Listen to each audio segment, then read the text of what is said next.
Welcome back for another Music Theory Bite. In this video, I'm going to talk about the basics of voice leading and part writing.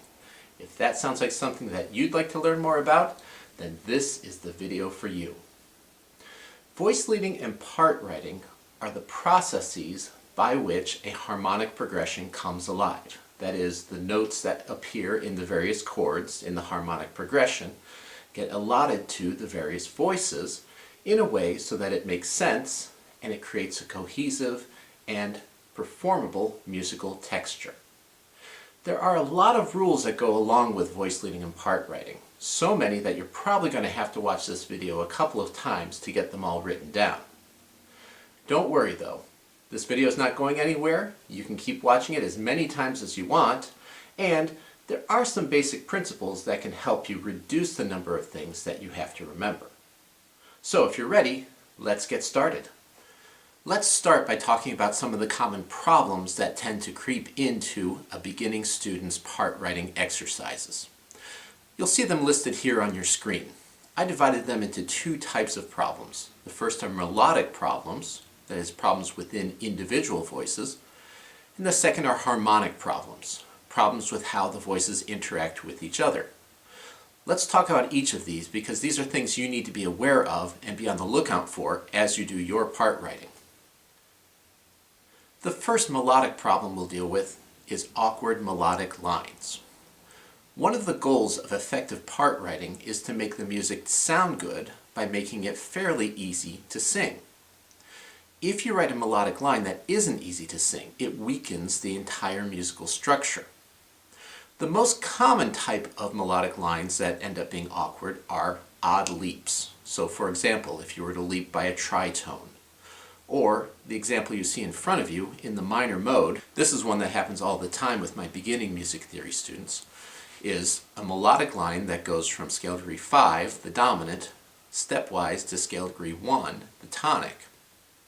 In this case, however, we have the lowered 6th scale degree and the raised 7th scale degree, which creates an awkward augmented second between those two scale degrees, which is somewhat difficult to sing. So that's something you'd want to avoid. In general, you want to approach the leading tone, especially in the minor mode, from above. The second melodic problem is writing things outside of the range of the instrument or voice that will be performing it. I call these excessive range problems. So in the chord that you see in front of you, notice that the soprano line is way up on a high E, the altos are way up on a high G sharp, the tenors are up on a high B, and the basses are down on a low E. This is stretching the range of all four voices if this is being sung by vocalists. Now some instruments can easily handle those voices, so this problem is a little bit subjective. It depends on what instruments or what medium of performance you're using. In general, if you're going to be composing something, you want to compose it in the range for the ensemble that you will be using. Or if you don't know what ensemble is going to be performing it, you'll want to compose it for a standard vocal ensemble. So what I've done here is I've put some standard ranges for the various voice parts. One other thing to keep in mind is that you're not going to want to use this full range for any of these voice parts. A good general rule of thumb is keep each voice part within an octave in that same piece. So if you start the sopranos on that low D, I don't think I would be writing above the high D. Another common melodic problem that I see in part writing and voice leading is unresolved tendency tones. If you have a musical note that is a tendency tone, that is, has a very strong desire to resolve a particular direction, then it needs to resolve that direction. So in this case, you'll see in the key of G major, I have a line that starts on a D and goes up to the leading tone, the F sharp, and then leaves that F sharp by moving downward. I think you'll hear that that F sharp really wants to continue moving upward. Let me start by establishing the key.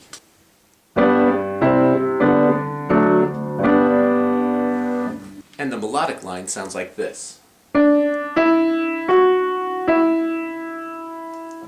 Notice how that F sharp feels unresolved. It feels like it needs to go up to that G. So this would be a better solution. That sounds much more satisfying. The leading tone is not the only tendency tone that you need to watch out for. In general, tendency tones include the leading tone, the lowered submediant, and any pitch which has an accidental on it. There are other possibilities, so a very good rule of thumb is to listen to your own melodic lines, and if there's a note that's telling you it wants to move a particular direction, let it go there. Let's move on to some of the harmonic voice leading problems. The first is what I call doubling errors. The standard doubling for root position, major, and minor triads is each chord should have 2 roots, one of them in the bass, 1/3, and 1/5. The standard doubling for diminished triads is different, and this has to do with the evolution of our part writing rules. Diminished triads in root position should have 1 root, 2/3, and 1/5. The most common error that you see with doubling is when students double the tendency tones, such as the leading tone, or the lowered submediant, or a chord 7th, or any altered tone. Doubling is one of those subjective things. Sometimes composers will double things in a different way to create a different musical sound, and there's nothing wrong with that. But you never want to double a tendency tone, and you always want to make sure that the doubling helps you out to express what you want to express musically. Moving on, let's talk about spacing problems. The general rule is, for the top 3 voices in a 4-voice texture, each voice should be within an octave of an adjacent voice. That means the soprano and alto should be no more than an octave apart, and the alto and tenor should be no more than an octave apart. In the example you see before you, notice how my soprano, up on a high G, is a 1/10 away from my alto on the low E. So that would be a spacing error. Also note that this does not apply to the space between the tenor and the bass voices. We can have much more space between those voices. Now, why is this a rule? Well, again, it goes back to making things easier to play and easier to make sound good. It is much easier to tune and blend sounds that are closer together, especially as you get higher up in the register. Now let's talk about voice crossings. Voice crossings occur in 2 different ways, and I'll show you both. The first is when you write a voice above or below an adjacent voice.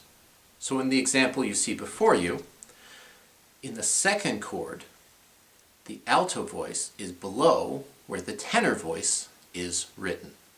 Or you can think of it as the tenor voice is above where the alto voice is written. You can think of each voice having its own space, its own real estate in the pitch space, and we want to protect that space. This is something that composers will sometimes violate for specific musical reasons, but remember that theory class is about craftsmanship rather than creativity, so we want to make sure we're doing things as correctly as we can. The second type of voice crossing deals with crossings that occur from one chord to the next.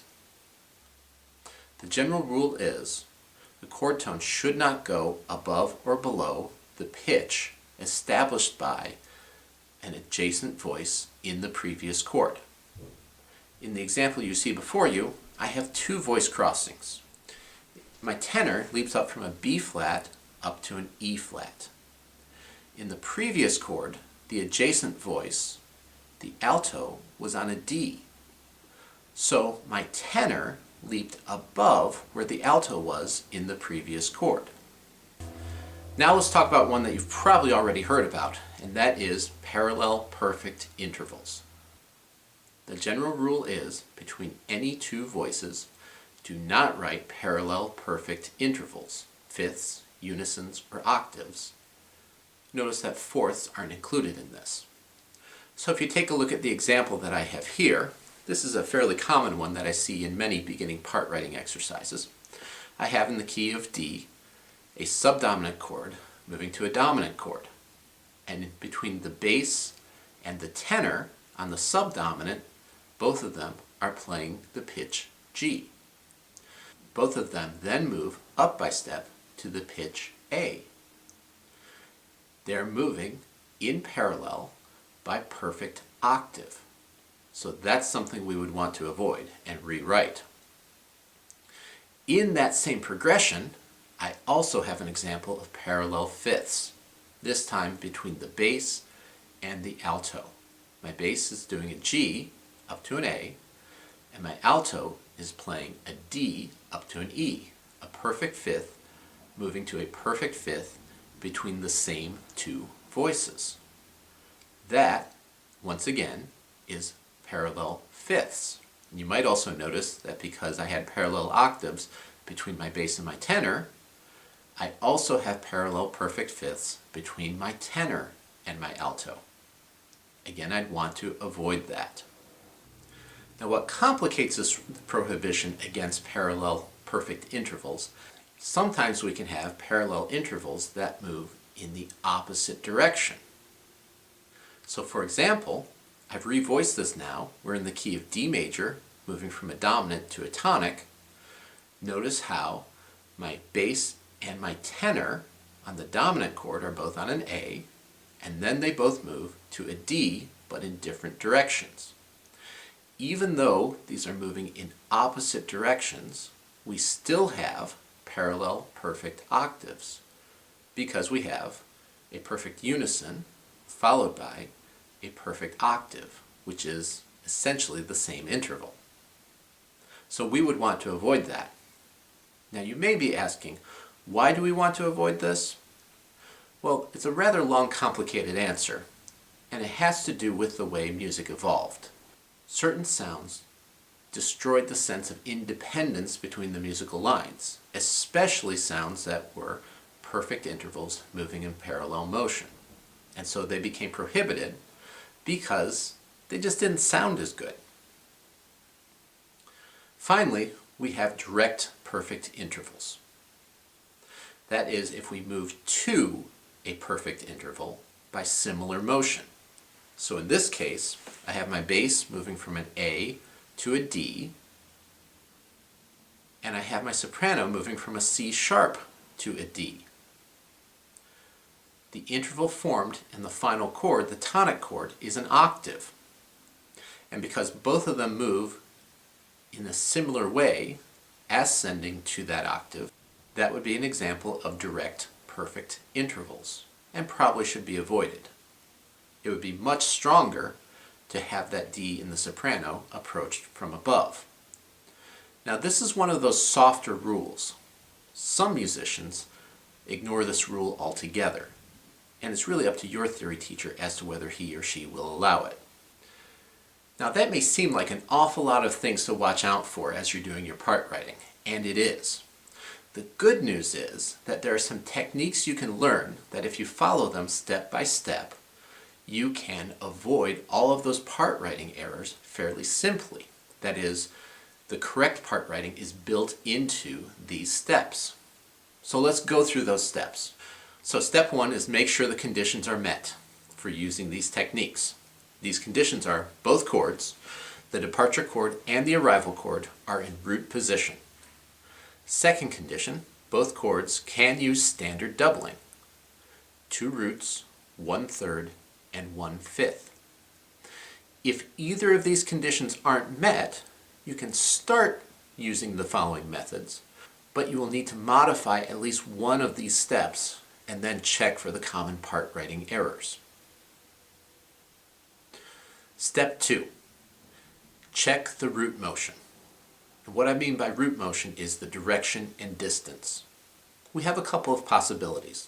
First is no motion at all, and that occurs when the Roman numerals are the same. So for example, a tonic chord moving to a tonic chord. The second possibility is root motion by second. We can have root motion up by second, such as from a tonic chord to a supertonic, or subdominant to a dominant, or we can have root motion down by second, from a tonic to a leading tone. The Roman numerals are consecutive.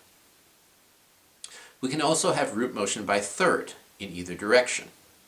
So root motion up by third would be, for example, from a tonic to a median triad.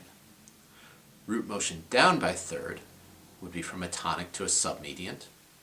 We can also have root motion by fourth. Root motion up by fourth would be, for example, from the tonic to the subdominant. Root motion down by fourth would be, for example, from the tonic to the dominant. Other root motions, such as motion by fifth, sixth, and seventh, are the same as the root motion by fourth, third, or second, respectively, in the opposite direction. So, for example, if I have root motion up by second, that is the same thing as root motion down by seventh. Root motion down by third is the same thing as root motion up by sixth.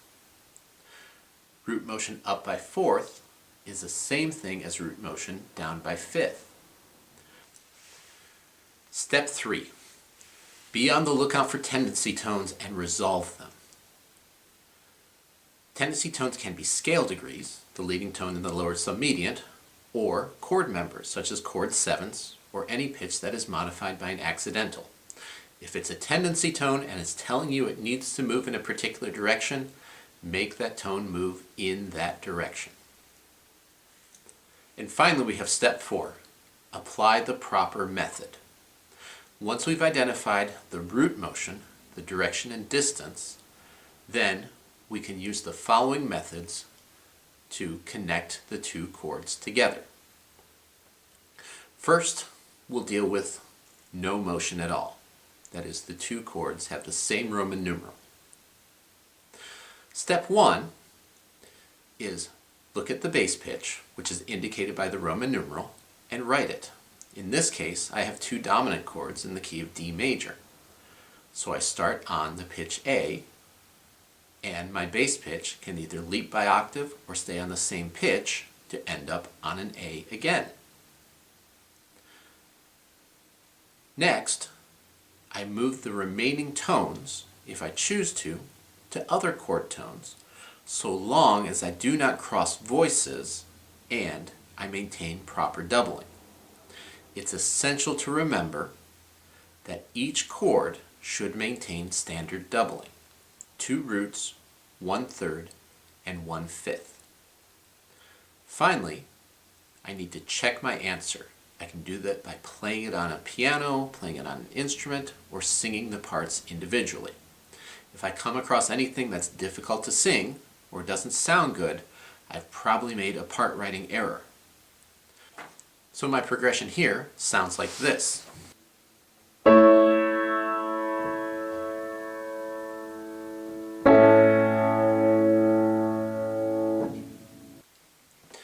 Now let's look at what we would do if we had root motion by second.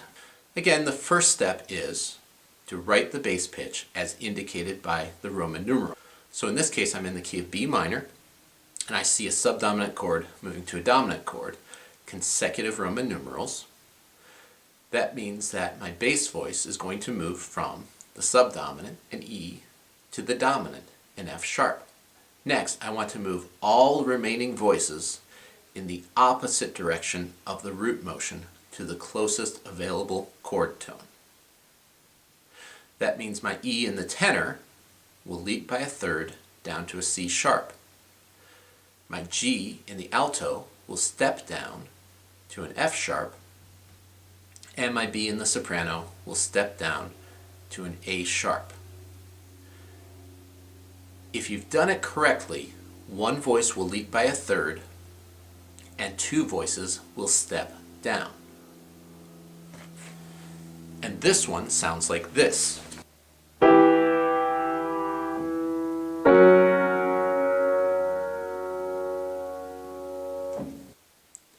When I see root motion by third, you'll remember from my video on harmonic progression that it's far more common to have root motion by descending third than by ascending third.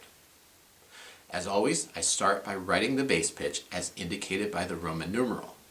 So in this case, I'm in the key of E flat major, moving from a subdominant to a supertonic chord, that's root motion down by third, which means my bass voice is going to move from my subdominant, my A flat, down to the supertonic, which is an F. I know that whenever I have root motion by third, I'm going to have two common tones between the chords. And in this case, those are my A flat in the tenor and my C in the soprano. So I'm going to want to keep both of those voices on those same tones. Now you may be thinking, isn't that parallel motion? It's actually no motion since neither voice moves. Once I've taken care of the common tones, then I have one more tone to deal with. The remaining tone will always step in the opposite direction of the root motion. Since my root motion is down by third, my remaining voice, the E flat in the alto, which is the fifth of the chord, will step up to become the root of the resolution chord. And as always, I need to check my answer by playing it.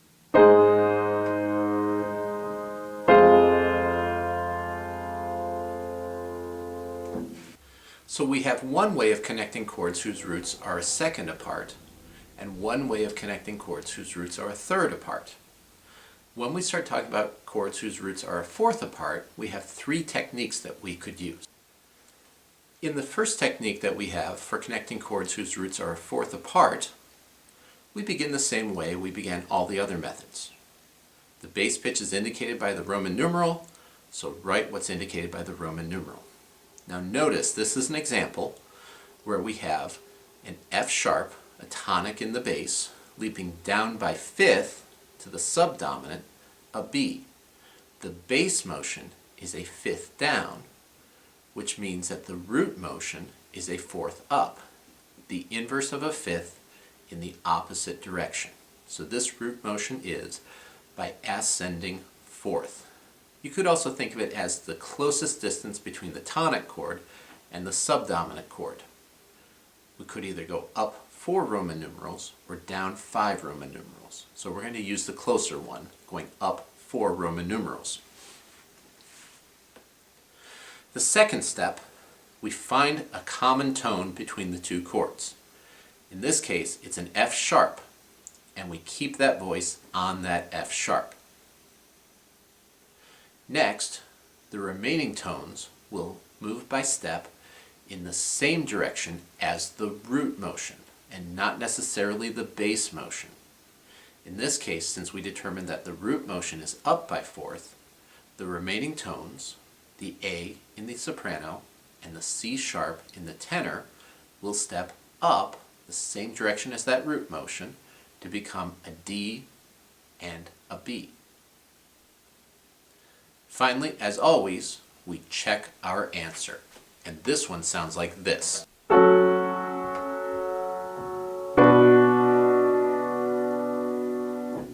The second method for connecting chords whose roots are a fourth apart is similar to that which we use when the roots are a second apart. In this case, you'll notice that the starting chord is identical to the one that I just used for method 1. Step 1, as always, is find the bass pitch as indicated by the Roman numeral and write it. Step 2 is to move all the tones in the opposite direction of the root motion to the closest available chord tone. So in this case, my C sharp will move down by step to a B, my F sharp will leap down by third to a D, and my A will leap down by third to an F sharp. If you're doing this correctly, you will have one voice step and two voices move by third in the opposite direction of the root motion. Final step, as always, is to check your answer. So this one sounds like this.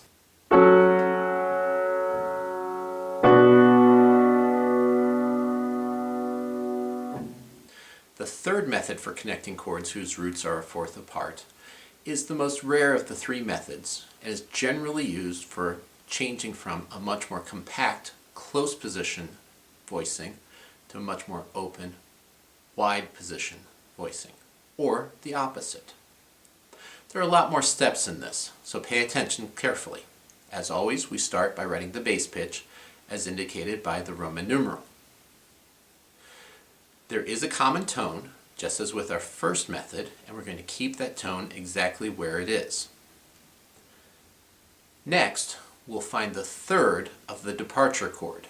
In this case, it's the A in the soprano, and we will make it leap either by fourth or fifth to become the third of the arrival chord. In this case, it's the D on the subdominant. The remaining tone steps in the opposite direction of the root motion. So in this case, the C sharp will step down because the root motion is up by fourth. As always, we check our answer to make sure it sounds good. And this one sounds like this.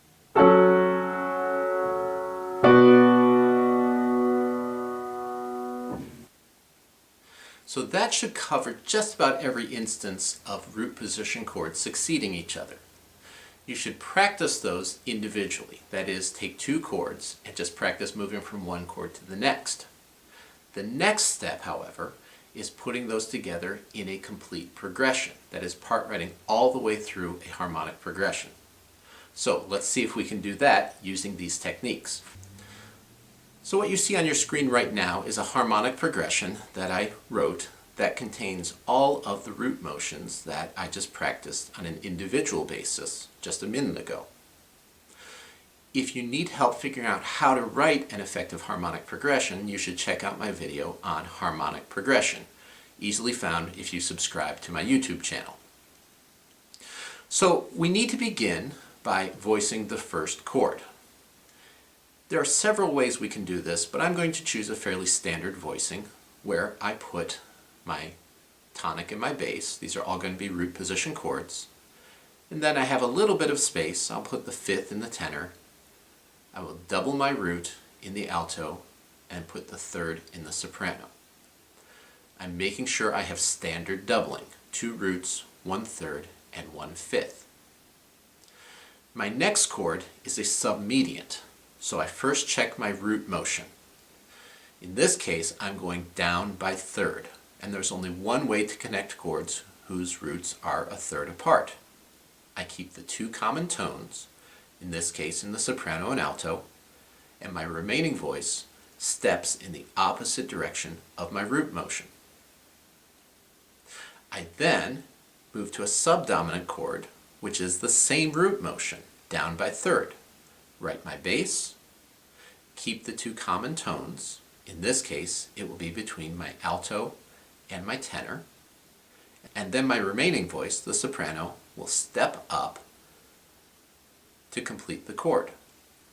Notice each of these 3 chords has standard doubling, 2 roots, 1/3, and 1/5. Now it's time to move on to a dominant. From a subdominant to a dominant is root motion by second. I write my bass, my B flat moves up to a C, and then all remaining chord tones should move in the opposite direction to the closest available chord tone. Now you'll notice that somewhere in this measure it changes from a dominant to a dominant 7th chord. So in this case what I need to do, or what I have the opportunity to do, is to revoice in the measure to make sure that I have all the tones needed for a dominant 7th chord. Dominant 7th chords, you'll remember from my video on dominant 7ths, are fairly tricky things, but fairly formulaic. That is, they must resolve a particular way. In this case, I take my leading tone in the alto voice, my E, I step up. I take my chord 7th, the B flat in the soprano, and that steps down. Now it's time to move from that tonic that I just landed on to a subdominant.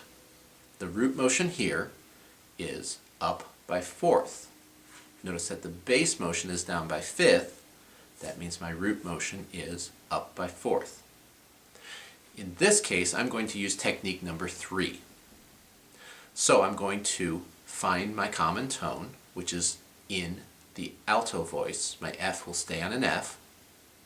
I'll find the third of the tonic chord, which is an A, and have that leap to become the third of the arrival chord, which is a D, and then the remaining voice steps in the opposite direction, so in the tenor, my C will step down to a B flat. The only method I haven't used yet is the first method for connecting chords whose roots are a fourth apart. So let's use that on this final chord succession. From the final 4 to the final 1, my root motion is, once again, down by 4th, even though my bass motion is up by 5th. It's opposite direction, down by 4th. I keep the one common tone still located in the alto voice, and then the remaining voices move by stepwise direction in the same direction as my root motion, not necessarily my bass motion. So my D in the soprano and B flat in the tenor will step down to complete the final triad. And the final step, as always, is to play the progression to make sure that it sounds correct. And here's what it sounds like.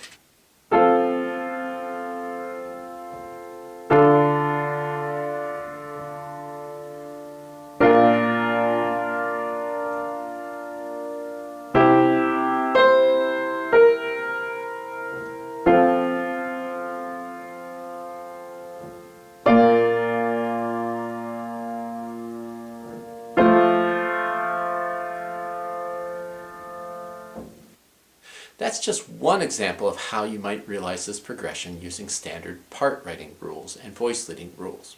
There are literally thousands of different ways to do it, depending on how you want to start the initial voicing, what sort of musical texture you want to use, and how you want to move through using the various part writing techniques. As always, make sure you double check your answer, first by singing each part individually. If you find something that's awkward to sing, chances are you have made a part writing error. And by playing it on a piano. And you don't have to be an amazing piano player to double check it. Just go nice and slow and make sure everything sounds good and that it fits nicely under your fingers. As always, let your ear be your guide. Well, that does it for this video. If you found it helpful, please make sure you like it. Feel free to leave constructive comments below. And as always, make sure you subscribe to my YouTube channel so you can stay up on the latest music theory bites as they become available. Until next time.